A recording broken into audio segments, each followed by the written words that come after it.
There was a time around here when you could pretty much get by with assuming just about everyone was at least nominally a Christian.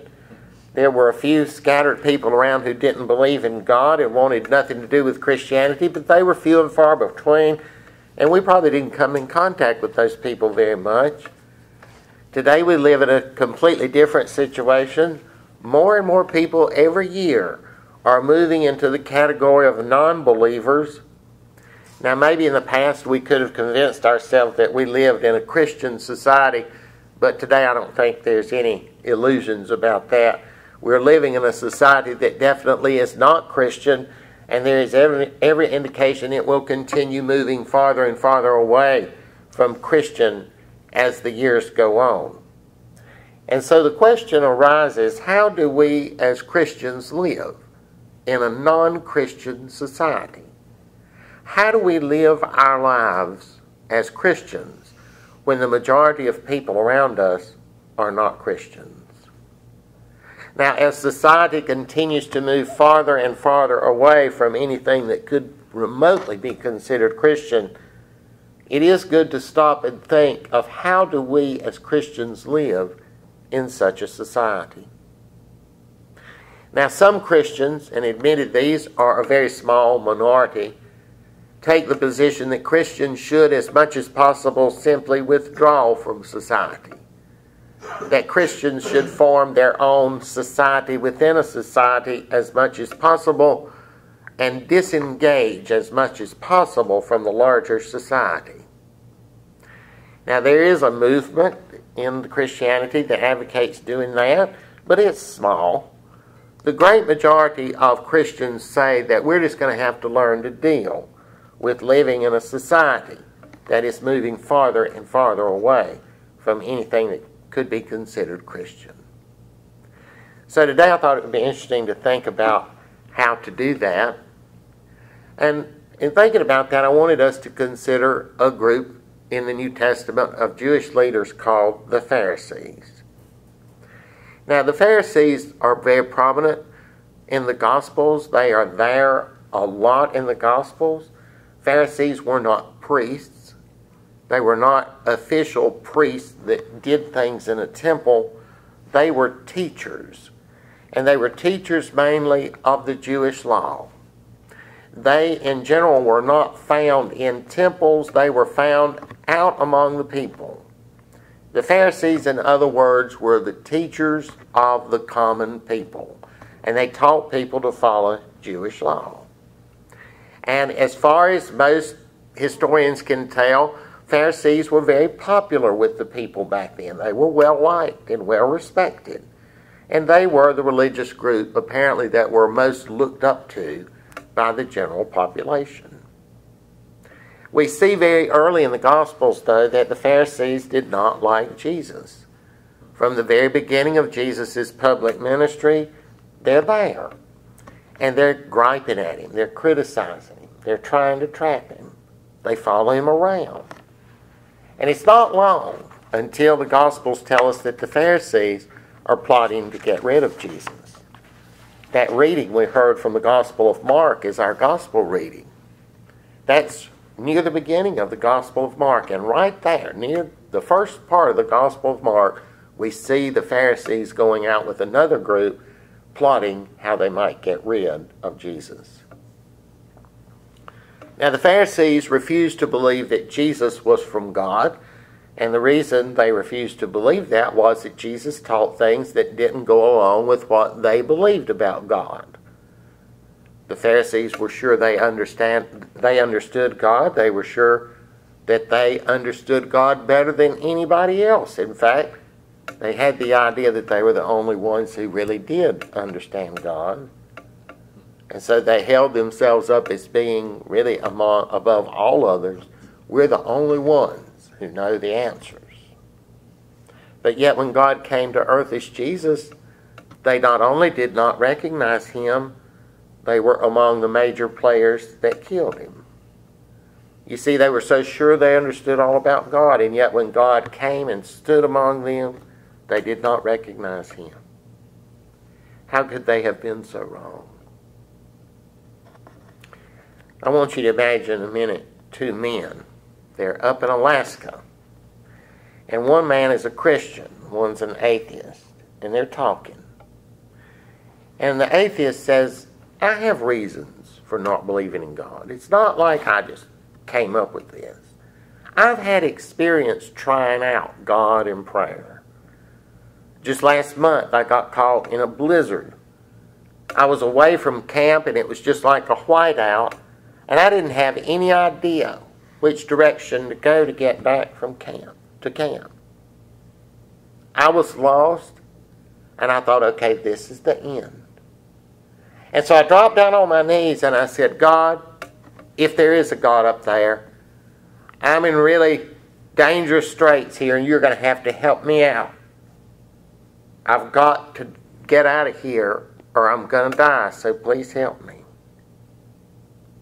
So the religious man looked over at him and he said, well, you must believe in God now, because after all, you survived and here you are. And the man said, no, I don't believe in God. God didn't do anything to save me. My prayer was not answered. God didn't come and help me. He said, I'd have died out there if it hadn't been for two Eskimos who happened to come along and pointed me the way back to camp. Now, when we hear this story, we might get the idea that it's about two men having completely opposite interpretations of one experience. The religious man was prone to believe in God, and he saw the two Eskimos coming by and pointing the man back in the right direction as the hand of God. That was the answer to his prayer. The man prayed, God help me, and God sent two Eskimos along to point him how to get home. But the atheist was prone to see this experience as proof that God does not exist. God did nothing, you see.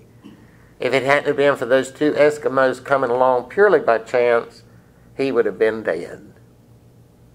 Two people interpret the same thing completely differently. And that's true. That's one way you could look at it. But what I really want us to think about is something different. You see, it has to do with certainty. The atheist was so certain that God did not exist that he was unable to even consider the possibility that those two Eskimos coming along may have been the answer to his prayer. You could label that blind certainty. You see, he was blinded by his certainty that God does not exist. He could not even consider that God was the one responsible for those Eskimos coming by. The religious man, on the other hand, was certain that the Eskimos coming by was a direct result of that man's prayer, that God had answered his prayer in that way. You see, each one of these men held his position so firmly. Each was certain, absolutely sure that his position was the right one, the only reasonable one. And see, that's blind certainty. Blind certainty blinds us to seeing anything but our own position. It leads us to be dismissive of positions that don't agree with ours. And it leads us to be dismissive of people who take positions we don't agree with. We take a personal belief and we transform it into blind certainty, and then we forget it is a personal belief. And see, that leads to polarization among people. Imagine two groups. This group over here has a certain belief, and they hold to it with blind certainty. They are absolutely sure this is the correct way of looking at it. This group over here has a different belief, and they're absolutely sure theirs is right and theirs is the only way to look at it. Both groups hold their beliefs with blind certainty, but they're opposite beliefs. And so what happens? The two groups are at loggerheads. Each group believes that its position is the only true one, the only reasonable one, the only valid one. And then something begins to happen. The members of each group begin to demonize the members of the other groups. This group over here, sure, they're right, and this group is wrong. And so we begin to demonize the people over here. And this group over here, sure, they're right, and this group is wrong, so they begin to demonize this group over here. And that eventually leads to the situation in our society today. I'm over here on this group. I'm perfectly willing to get along with these people over here. I really am.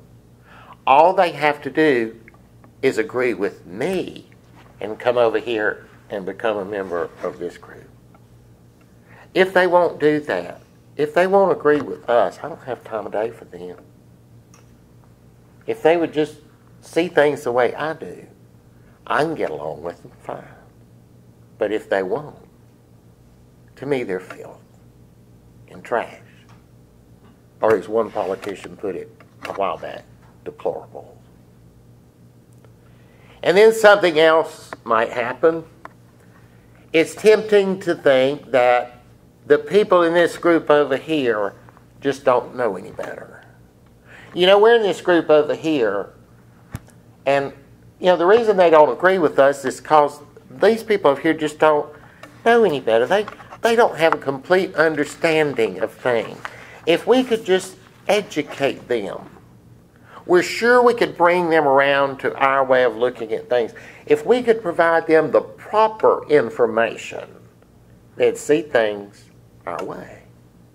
They'd come over to our side and agree with us if we could only sit down with them and talk to them and reason with them. We could open the lines of communication. Of course, we actually did sit down and open the lines of communication. We'd have no intention whatsoever of changing our view. Our only goal in sitting down with this group over here and opening the lines of communication would be to change their view and bring them and make them agree with us. Sound familiar? There are flaws in that kind of thinking. The first flaw is the idea that we can know a definitive answer to the issue at hand. What is the definitive answer to the question of whether or not God exists? Now, to a Christian, the definitive answer is, well, of course God exists. But to an atheist, though, the definitive answer is, God does not exist. Two definitive answers. They are 180 degrees away from each other. The other assumption is that we can identify and agree upon the right people to answer the question and give us the definitive answers. Now, hopefully, for the definitive answers, Christians would look at the Bible and say, these are the definitive answers. But the atheists might look to science, philosophy, psychiatry, archaeology, or whatever. That's where they would find their definitive answers. Both sides, we've got the definitive answers. We know where to look for them. But we're looking in two different places, coming up with two different sets of definitive answers. And so what happens? Blind certainty leads both sides to be at loggerheads. So how do those who have blind certainty over here deal with those who have blind certainty over here? The ones over here want to shut these up. Shut them up. They're wrong. Nobody needs to hear them. Just shut them up. They're wrong. We tend to see the people who do not agree with us as being either ignorant or we see them as having evil motives. Why does this group of people over here hold the ideas that they hold? It's different from the ones we hold. Because they're either misinformed or they're evil. Everyone over here is either misinformed or evil. Put another way, everyone who doesn't agree with us is either misinformed or evil. We don't stop and think that people who may have different positions than us might have principled reasons for holding the positions they hold. We're unwilling to realize that. Or more dangerously, if we're willing to be magnanimous and sit down and listen to their reasons, we expect to be able to shred their reasons, and reverse their position. To not be at loggerheads requires the willingness to genuinely consider why people believe what they do, whether we agree with it or not.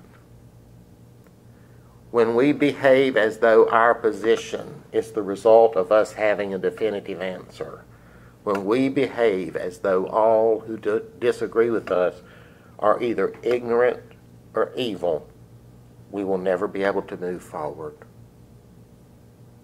Think about the Pharisees again. They were absolutely sure that they had all the definitive answers about God. And they were absolutely sure that since Jesus did not agree with them, he must be either insane, ignorant, or from the devil. You see, they were so sure they represented God. It ended tragically for them because they ended up killing God when he came and stood among them. They ended up killing Jesus. And they were the ones who thought that among all people they understood God. Their blind certainty put them in that position. Their blind certainty blinded them such that when God stood in their midst, they could not see him. But we need to stop for a minute before we criticize them too much. They were merely believing what they had been taught. Those Pharisees during the time of Jesus didn't pull their beliefs out of the hat. They didn't just pull them out of thin air. Their beliefs had been handed down through the generations. They had been schooled in those beliefs, steeped in those beliefs, and at least in their minds, the way they looked at it, they had Scripture to back themselves up. Their blind certainty would not enable them to lift up their eyes and look around because they thought there was no reason for them to look around. They already understood everything. They already had seen everything there was to see. And they already believed they understood Jesus. They already completely understood what Jesus was. But we know that they really did not. You know, in the final analysis, when you think about it, we cannot prove the existence of God. If we get upset over the growing percentage of Americans going over into the category of being non-believers today, we've got to realize that we cannot prove to anyone that God exists. There is no proof we can show to anyone who will offer beyond any doubt absolute certainty that God exists. There is no proof we can show to anyone that will prove beyond any doubt that Christianity is the one true religion. It's something that we believe, but it is not something that we can present as a definitive answer to other people and prove it to them. We can't prove it. And so that has to affect how we deal with people who are not Christians. We can face a choice. We can either deal with them as being stupid or evil. And frankly, you know, it is possible that they are both stupid and evil. That's very possible. They may very well be. But we can't deal with them based on that assumption. We are asking people to believe something that cannot be proven. And so we deal with it in a different way.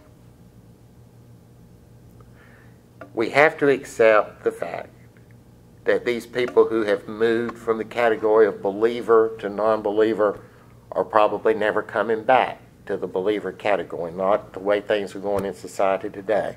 They will probably never become Christians. Now, it would be nice if they did, and we'd like for them to, but that's probably not going to happen.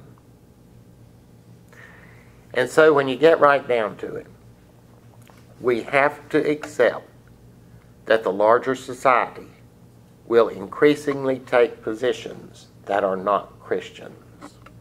that are not Christian positions. If we're going to live in that society, we have to learn to accept that and have to learn to deal with people not as though they are ignorant or evil, but just as people who have different positions.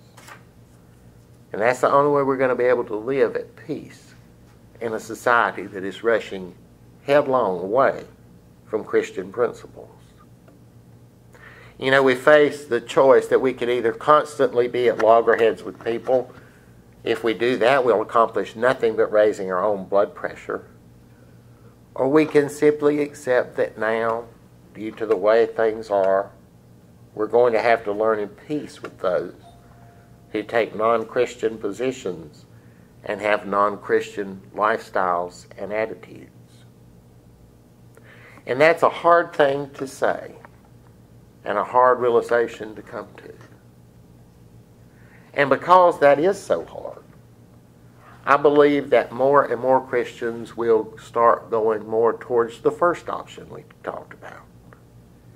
And that option is to disengage as much as possible from society. To form our own little societies within a society, and to just pull back from the larger society as much as we can and distance ourselves from that. I think that will probably be the best way for Christians going forward.